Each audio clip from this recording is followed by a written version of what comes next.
ప్రభు పేరట మీ అందరికీ శుభాభివందనములు.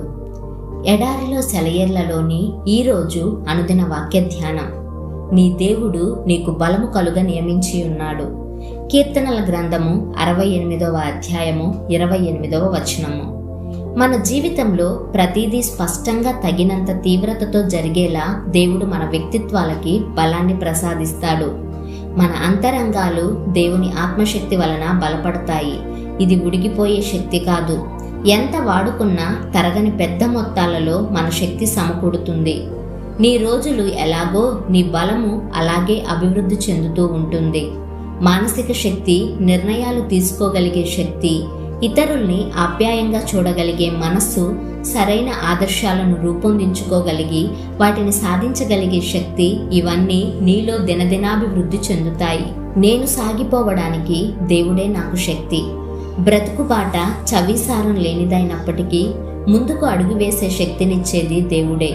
మలుపులేని ఇరుకుదారిలో, ఆహ్లాదకరమైన సంఘటనలేమీ లేని చప్పిడి జీవితపు సుదీర్ఘ ప్రయాణంలో, ఆత్మ కృంగిపోయిన వేళల్లో, మార్పు ఏమీ కనబడని గానుగెద్దు బ్రతుకుల్లో బలాన్నిచ్చి నడిపించేది ఆయనే. పైకి ఎక్కిపోవడానికి దేవుడే నాకు శక్తి. కష్టాల కొండల్ని భయం లేకుండా ఎక్కిపోయే శక్తి నాకు ఆయనే.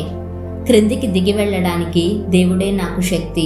మనస్సును ఉత్తేజపరిచే ఉన్నత శిఖరాల నుండి కొండగాలిని, వెచ్చని సూర్యరశ్మిని వదిలి కొండ దిగి వచ్చేసే వేళలో గాలి స్తంభించి గుండె బరువెక్కితే బలమిచ్చి నన్ను ఆదరించేది ఆయనే. ఆరోగ్యం దెబ్బతిని శారీరకంగా కృషించిపోతూ ఉన్న ఒక వ్యక్తి అనేవాడు, ఈ దిగిరావడమే నేను భరించలేకపోతున్నాను. నిశ్చలంగా ఉండడానికి దేవుడే నాకు శక్తి. కదలక మెదలక నిశ్చలంగా ఉండడం ఎంత కష్టం.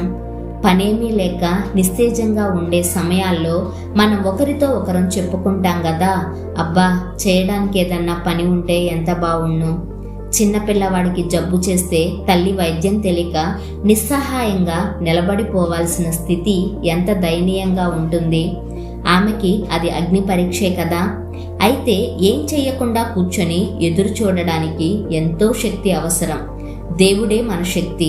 దేవునిలోనే మన అవసరాలకు చాలినంత శక్తి ఉంది. దేవుడు చాలు.